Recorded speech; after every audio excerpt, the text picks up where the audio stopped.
When the Walt Disney Studios Park opened in Paris in 2002, excitement levels were high, as would be the case with the opening of any new Disney park. But those that had followed the project closely knew not to set their expectations too high. Disney's California Adventure, the second gate in Anaheim, had opened a year prior to a host of negative reviews, and the new park in Paris had an even smaller construction budget. Disneyland Paris' first gate, Disneyland Park, was a beautifully crafted castle park that had earned a devoted following after overcoming a rocky start, but its new sibling was far more modest. The Studios Park launched with only 3 rides, limited theming, and a bare-bones budget. Guests who had been wowed by Disneyland Park's lush detail were disappointed by the utilitarian studio lot aesthetic. Many labelled it the worst Disney park ever built, a label it is still trying to shake off today. By the mid-2000s, Disney recognised that the park needed urgent expansion to survive. The park's studio concept, originally meant to show guests the magic behind the movies, was no longer a novelty or of interest to the majority of visitors. Visitors didn't want to see sound stages and concrete. They wanted to step inside their favourite films. If you want more info on this subject, I'll link my video all about the failure of movie studio theme parks in the description, so you can check it out after finishing this one. To keep the Paris resort competitive, Imagineers knew that they had to inject recognisable characters and more immersive rides into the Walt Disney Studios Park. Thus, they decided the solution was to add new attractions quickly and cheaply. Limited space was an obstacle, but the removal of an adjacent cast member parking lot created a new expansion pad. With such a bad starting point, every ride counted. The park needed more than just filler. It needed attractions that would convince families to buy 2 park tickets instead of spending all of their time next door in the Disneyland Park. One of the first efforts was a Cars-themed attraction. Rather than invest in a groundbreaking ride, Disney opted for an affordable, off-the-shelf Zamperla attraction that could be modified to feature Lightning McQueen and friends. It was simple, but it gave the studio park a much-needed, recognizable IP. In fact, it was actually the very first Cars-themed attraction that Disney opened. At the same time as developing the more simple Cars ride, Jim Shull, a veteran Imagineer who had worked on Gadgets Go Coaster at Disneyland, was tapped to develop another ride that could deliver more thrills while remaining within a modest budget. Shull's project would become Crush's Coaster, inspired by Pixar's Finding Nemo. Interestingly, the earliest concept for the coaster was not based on Finding Nemo at all. The initial idea, called Mickey Mouse's Band Concert, would have used Disney's classic characters in a musical adventure. While charming, it lacked the pulling power of Pixar's blockbuster films, especially for a park desperate for fresh IP. Finding Nemo, still hugely popular following its 2003 release, offered a theme that was colourful, family-friendly, and internationally beloved. The decision to go with Finding Nemo also aligned with Disney's strategy of leveraging Pixar properties, which had already proven popular at their other parks around the world. Another practical consideration was Paris's unpredictable weather. Outdoor rides can be miserable in rain or snow, so an indoor coaster was preferable.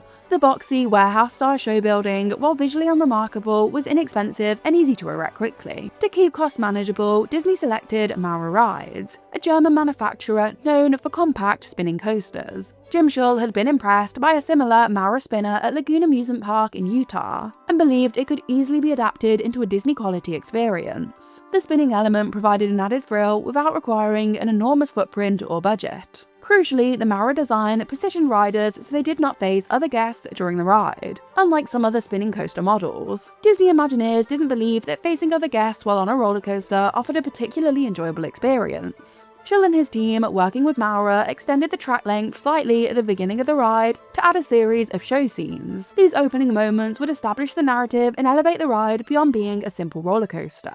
Once on board, the guests would shrink to the size of a sea turtle, join Crush, and plunge into the East Australian current for a fast-paced adventure. Initially, the working title for the attraction was Turtle Twister, a playful nod to the spinning motion of the coaster cars. However, marketing teams felt that the name didn't communicate the Finding Nemo connection strongly enough. Rebranding it as Crush's Coaster linked the ride directly to one of the film's most beloved characters, the laid-back surfer turtle Crush, while also hinting at the spinning roller coaster experience. Even the vehicle design went through changes. The team originally envisioned full turtle-shaped cars, but practical constraints forced a simplification. Guests would ride in turtle shells instead. This retained the thematic connection while working around the practical restraints imposed when designing a high-speed roller coaster. The coaster would become the anchor of a new themed area called Toon Studio, positioned at the back of the park. Toon Studio grouped together Pixar and Disney animation properties, a shift away from the park's generic backlot concept towards immersive storytelling. This change was a crucial step in redefining the Walt Disney Studios Park from a working studio theme to a more traditional live-the-story theme. The exterior of Crush's coaster includes a small outdoor portion where the track emerges briefly before plunging back inside. This was not just a functional decision, it was a marketing one. The screams of riders and the sight of the spinning turtle shells careening along the track acted as a living advertisement to guests walking by. Even without an elaborate facade, the coaster's outdoor section is able to broadcast the ride's thrills all across Toon Studio. When Crush's coaster opened in June 2007, it was an immediate hit. Families loved the familiar characters, and thrill seekers appreciated the unexpectedly intense spinning sections. Despite its modest budget, the ride felt fresh and different in a park that had been criticized for offering little variety. However, the ride's low capacity quickly became a problem. Mara spinners are compact, but they are not high-throughput machines. Crush's coaster could only handle about 950 riders per hour at maximum efficiency, far less than Disney's headline attractions typically achieve. As a result, queues of 90 to 120 minutes became common, even on quieter days. For locals, this was frustrating, but for Disney, it was proof that the ride was popular enough to draw a crowd. The low capacity is also one of the main reasons Disney has not duplicated Crush's coaster elsewhere. Other parks, especially those in the United States, rely on high-capacity rides to handle their enormous audience. In Anaheim, Orlando, or Tokyo, a spinner like Crush's coaster would be overwhelmed almost immediately. Crush's coaster did more than provide an additional ride. It signaled a brand new direction for Walt Disney Studios Park. By using a beloved Pixar IP, the ride demonstrated that immersive storytelling